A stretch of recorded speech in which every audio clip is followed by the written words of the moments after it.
every approach they've taken to every territory, every project they have, they've been incredibly careful, double check the data, double check everything's right, then drill. And what we're now seeing are some pretty spectacular results.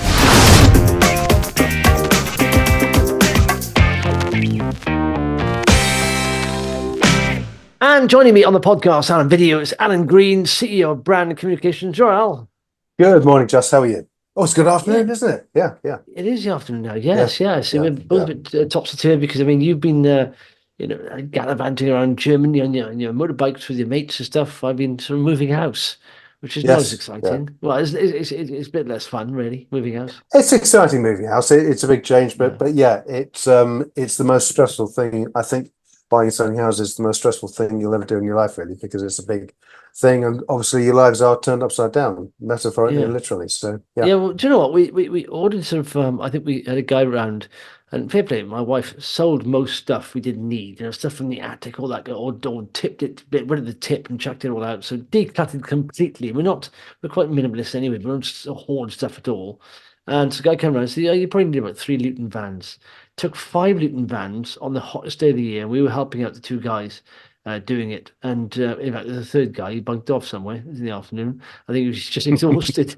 But literally, I woke up the next 2 days, and I had muscles in my back that I'd never realised I had, aching. I thought, what the heck?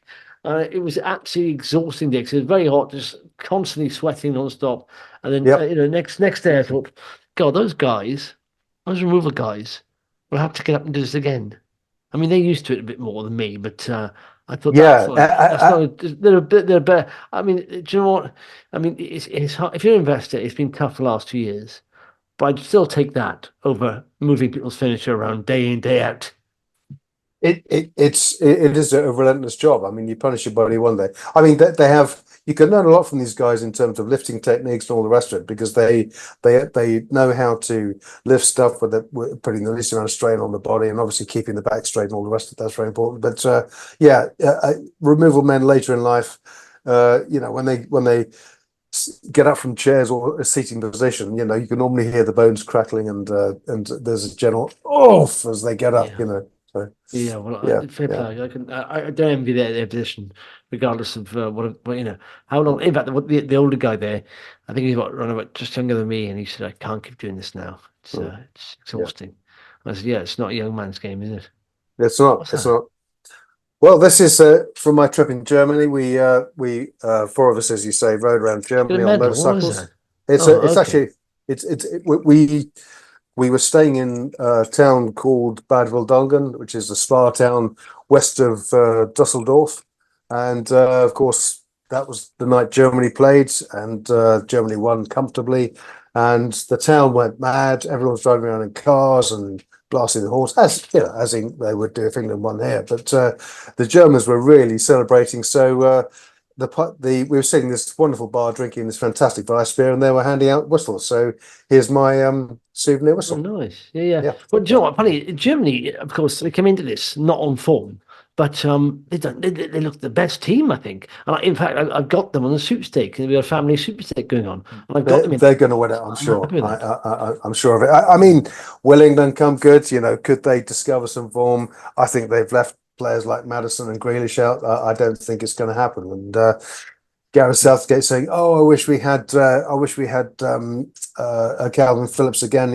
Who was so good for us in the last tournament. He was my man of the tournament last time around, but of course he's not fit. So you've got to find someone else to play. You can't just improvise at the last minute, which is what he seems to have done." Did you listen to Harry Kane's response to someone saying, "What do you make of these pundits having to go at you?" I thought it was very eloquent in what he said, actually, and spot on. And he said, "Well, he said I wouldn't have a go at any previous football players, any previous English players, and he said, I'm not digging anyone out here, but England have not achieved a major title since 1966, and that's including all these pundits, the guys who having a go at us like now.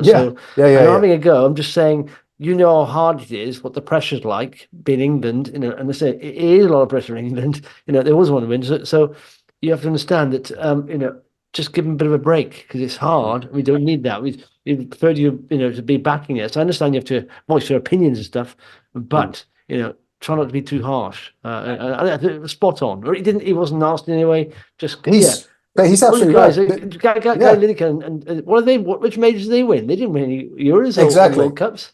Yeah. So true, so true. And we had some fantastic players. I mean, let's not forget Gascoigne, who's probably my favourite all-time footballer. He's just wonderful footballer. But of course, you're right. They didn't win anything. You know, we simply haven't been good enough. And Germany are a classic tournament team. They always go into it out of form and all the rest of it. But boy, oh boy, they come together. They looked absolutely unstoppable first game. They were just they were just brilliant. This unstoppable wave of attacks and solid defending. But yeah, I think they won it. Anyway, we better get into some stocks and shares. Yeah, I think, yeah. at some point. Yeah. Okay. What's the first stock you're looking at? Okay, so the former Golden Metal Resources, epic code GMET, GMET. Of course, this is for those remembering back. Power Metal Resources. This company originally came from that stable of companies. Power Metal Resources, incidentally, still holds 62% of the shares in the company. They may have sold down one or two, but I think they're locked in. They were locked in until May, but I don't believe they have or they will sell any shares down. And yeah, we were lucky enough collectively to be involved in the IPO at the time. So we earned some warrants from that, and it's lovely to actually hold stock where the warrants also are in the money too. So it's but I think especially a resource stock at the moment, because they've had a hard time, haven't they? You know, but it's this is also about leadership too, and I'm not going to blow smoke up his backside, but I think Oliver Friesen. I am. Yeah, Oliver Friesen deserves a massive pat on the back because he has just led this so well. He's his mantra is measure twice, cut once. You know, so every approach they've taken to every territory, every project they have, they've been incredibly careful, double check the data, double check everything's right, then drill. And what we're now seeing are some pretty spectacular results. So just to summarize, they're based in Nevada. They're focused in Nevada. They have the pilot mounted tungsten project, which has a JORC resource of 12.5 million tons of tungsten. It's one of the few tungsten resources outside of China. So obviously the US are viewing this, with a great deal of excitement. They also have appointed somebody that is a US strategic advisor onto the as an advisor to Guardian Metal Resources too. So this is very important, in order to help them develop the site. But with the IPO, there was a package of several others. There was the Golconda gold project, which as at the confluence of Getchell, Battle Mountain, and Eureka projects there in Nevada. The Garfield projects, and there's been some terrific results from there recently. The Stonewall project and also the Kibbe Basin lithium project. I'm not going to go into details on each of these projects. Suffice to say, they're all great quality projects, and Oliver is working through them carefully with his team of geologists and the drill team. But the most recent results really are important. So in May this year at Garfield, they staked a further 44 mineral claims, increased the area from by 3.6 square kilometers to just over 9 square kilometers. So secured, over 67% additional territory, and they've secured a number of copper porphyry targets. And porphyry, we often hear this term mentioned. You'll hear John Meyer talking about it and others. These are copper bodies formed by hydrothermal fluids that come out from those giant magma chambers underground, which of course hold magma, but they're giant chambers, and of course the cooling effect on the side produces all of these liquids, which then filter through the rocks and cause these porphyry deposits. So at Garfield, they've actually observed, and there are pictures on the website and also on the RNS announcements too, of the mineralization actually on the ground. So you're walking over the ground and there's the copper mineralization. So you go down from there, you find where it's come from, and you discover magnetic anomalies. And a few weeks ago, on June the 11th, the company announced the largest ever geophysics campaign across multiple tungsten and copper targets, and sourcing magnetic bullseyes at that project. So really important. But as I say, the primary flagship project for Oliver and his team has been the Pilot Mountain project, and they have, after extensive geophysics, extensive groundwork, they today announced what is a watershed moment, I think, for the company. Extensive mineralization. So two holes they drilled, two holes. One at the Desert Scheelite project on the or target on the Pilot Mountain project. They discover mineralization from 12.2 meters down to 43 meters, and then again from 65 meters down to 152 meters. So extensive mineralization there. Hole 2, the Porphyry South target, they found a mineralized porphyry system from 22 meters down to 407 meters, mineralized all the way down, which they've called a remarkable result. I mean, that is a real groundbreaking result. And as we can see this morning, the shares are up very sharply on that news. But don't forget, this is a porphyry target. It's a copper porphyry target. Copper right now, we know, is busting through the roof. We were at $10,000 a ton, $12,000 a ton, and some people are predicting, in fact, the CEO of Trafigura is predicting that copper is going to push well beyond that. So companies making discoveries like this are going to be richly rewarded in the marketplace. But with that extra dimension of tungsten as well, which is going to be so important to the US government, I think we can, even at these levels now, the company's still worth just 25 million market cap. And for something that's going to be so important to the US, I think you could probably put a market cap well in excess of that level already. So exciting times, and really exciting year in prospect still for Guardian Metal Resources. Yeah, look at that. Interesting bit in the chart there. It's trying to break that, 16 level, and it even spiked up to sort of 18 at one point. But then if you check that there, pretty much, what was that day then? It broke on 29th of May. It broke up there for some reason. Yep. What did they announce the 29th of May? Let's have a look.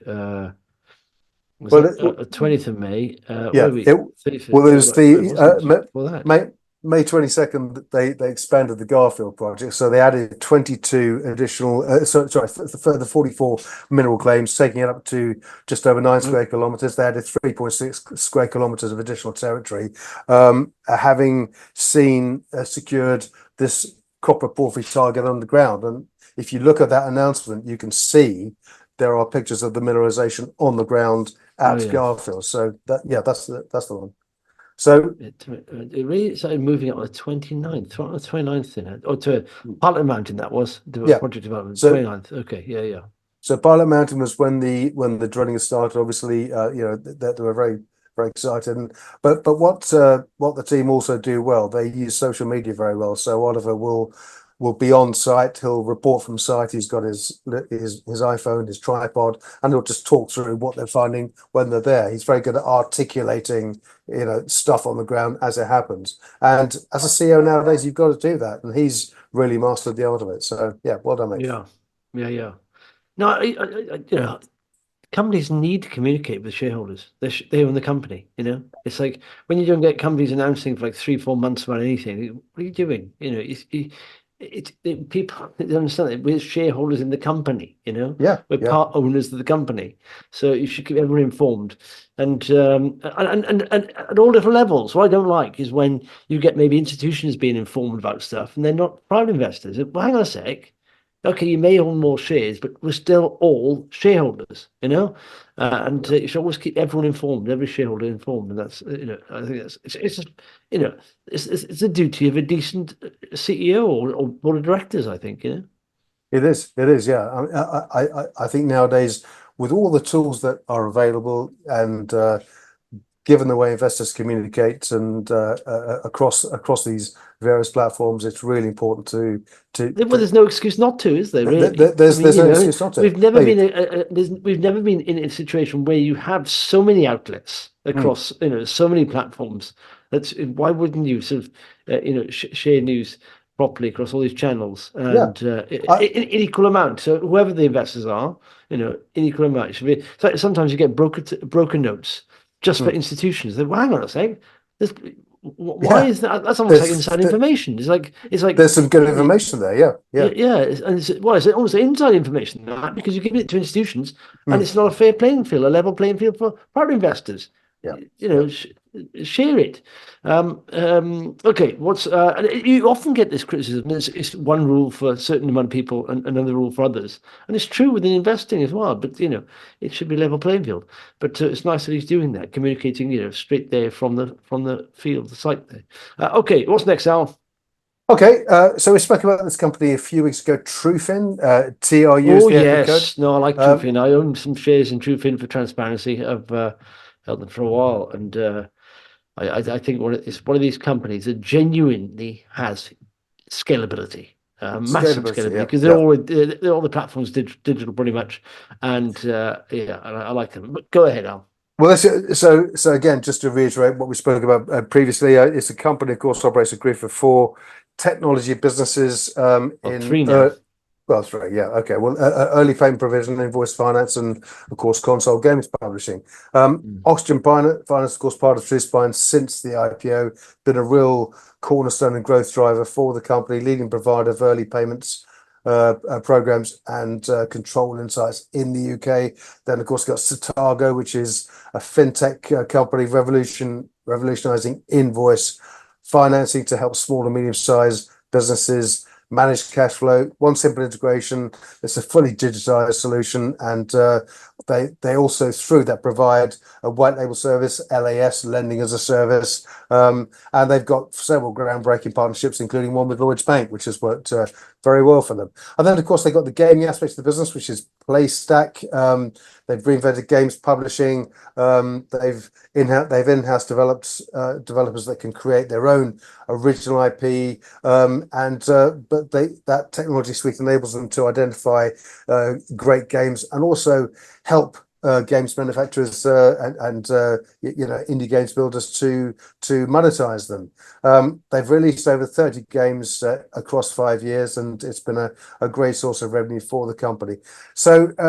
So of course we've had a number of updates from the company back in March, a good set of numbers, full year results to last December, gross revenue up 34% to just over 20 million, margins 72% up from 70% previously, and of course cash of 10 million compared to 6 million previously, and that's always that's always a metric we like to see.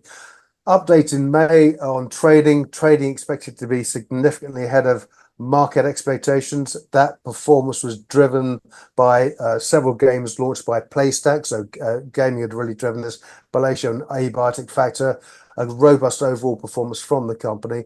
And of course, Oxygen Finance won contracts with Kent County Council and Central Bedfordshire County Council, and that's following from further wins with Cheshire West, Chester Council, Herefordshire Council, and so on, and also further renewals with Aberdeenshire, Sheffield, Wakefield, and Warrington. So a very solid business, lots of renewal revenue there, and a real cornerstone of the business. So it's an unusual mix of revenues, but the company I think has created a unique combo here of cash generation, and it's proving itself in the share trading performance. Since we spoke, shares have risen.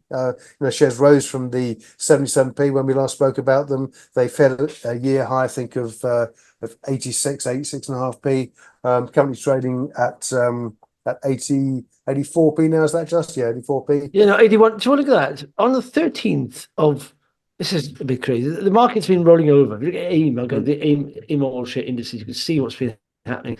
I think people get a bit worried and stuff. And it's quite natural. I mean, we've come off the technical. I mean, look at where we've come from. The low back down here in 2023 was 669 pretty much on AIM all share. It's rallied to 800.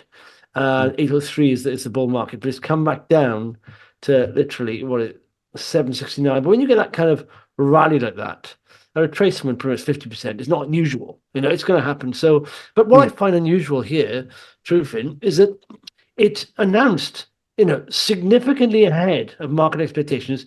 It pretty much opened at 75 pence. It's only 81 pence now. I mean, I think it deserves a more of a re-rating because they're in a unique position here. I mean, it's a very nice mix.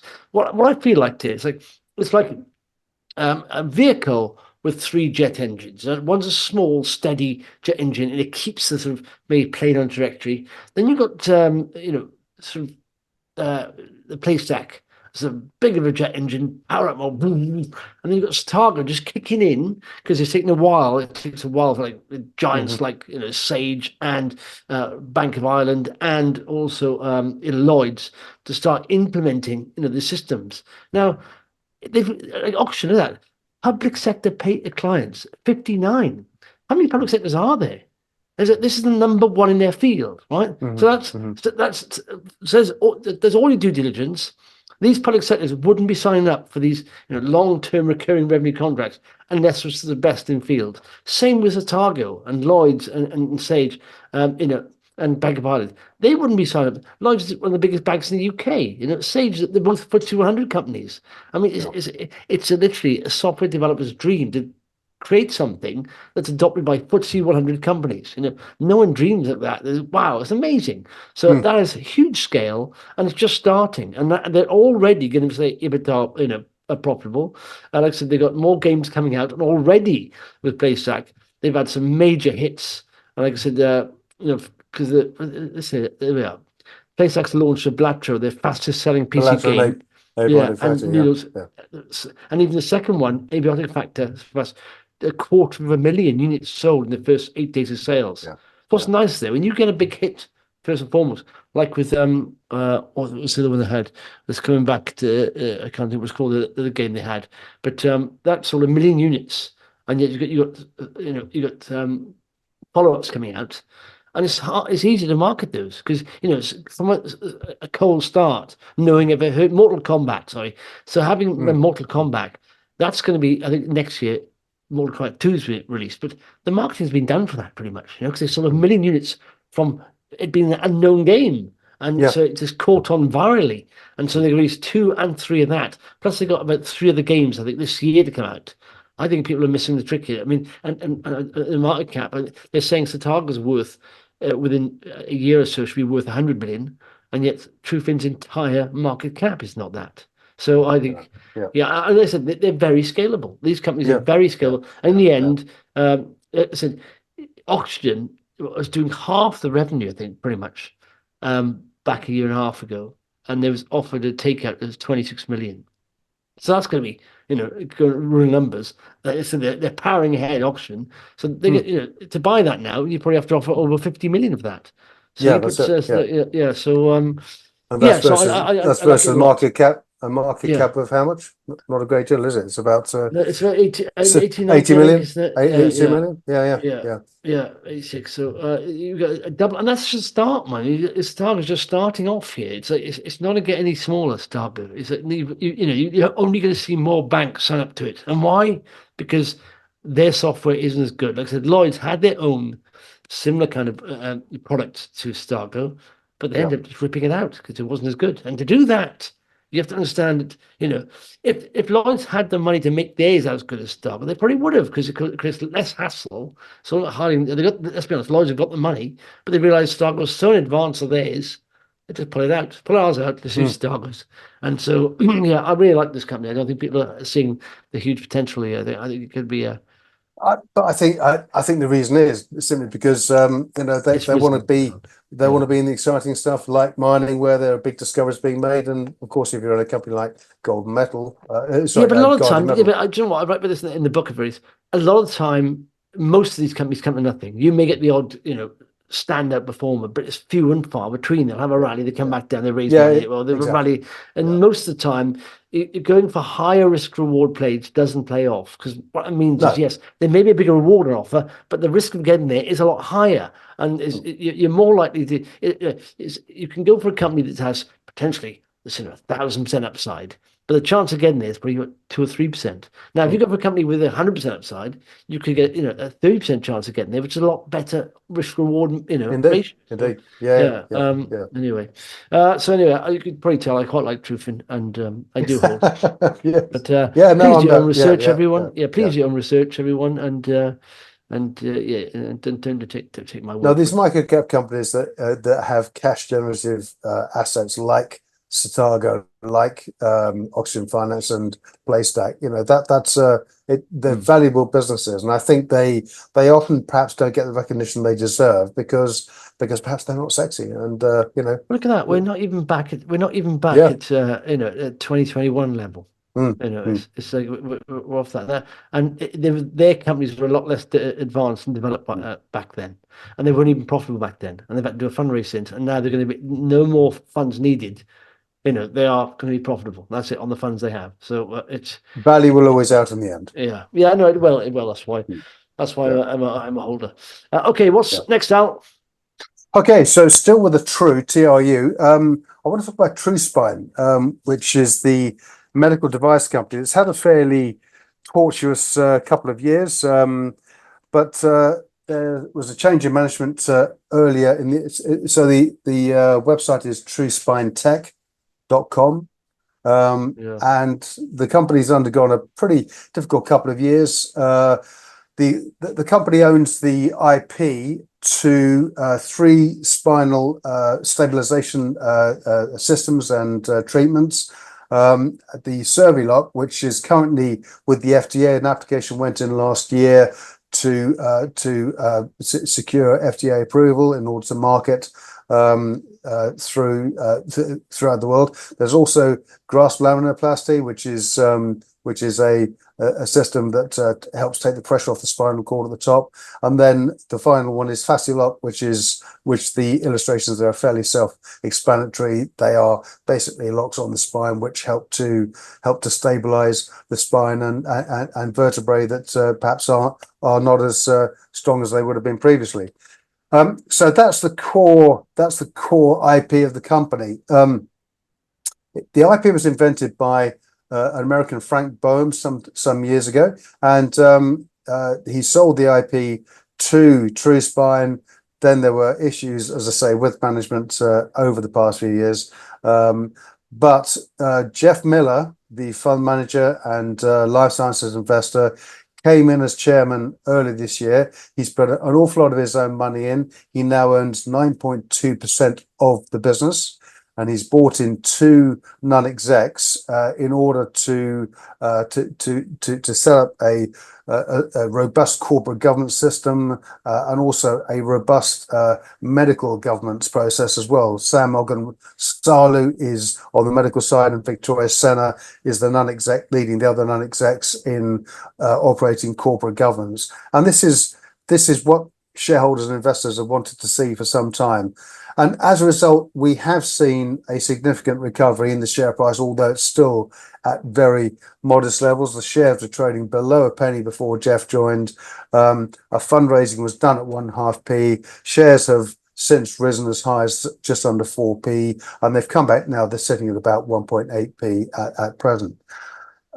So at the recent AGM, the company said that the company basically went through the processes.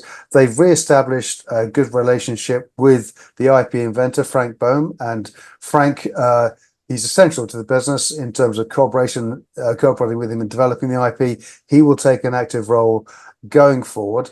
In terms of developing the business elsewhere, they stated at the AGM that it was their desire to form strategic partnerships, firstly with distributors and manufacturers around the world to commercialize and work with them to best commercialize Servilock, Fasciolock, and grasp laminoplasty, but also manufacturers with complementary products so they can attain value sharing by collaboration. And then, of course, as I mentioned already, we've got the FDA application in for Servilock. So what has happened today is pretty significant in that process. The company has announced its first step forward down that road, and it has announced a collaboration with an Italian company called HDSL, HD Hospital Services. The company is a long-established business. It's some 80 years old.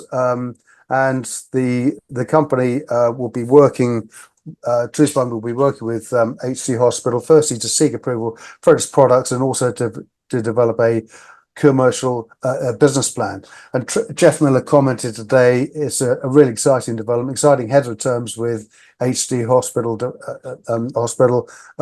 It's a big step forward for the newly restructured Truspine and in terms of taking the business forward. So I suspect that this will be the first of many collaborations and joint ventures like this, but it certainly has turned a significant page in Truspine's history and chapter. And as you can see, there's, we've already seen a significant rise in the share price. It's come back a bit, but I'm sure we're going to see it power on from here as the company develops, as the robust governance governs the reporting process to the markets now, and the company develops its assets.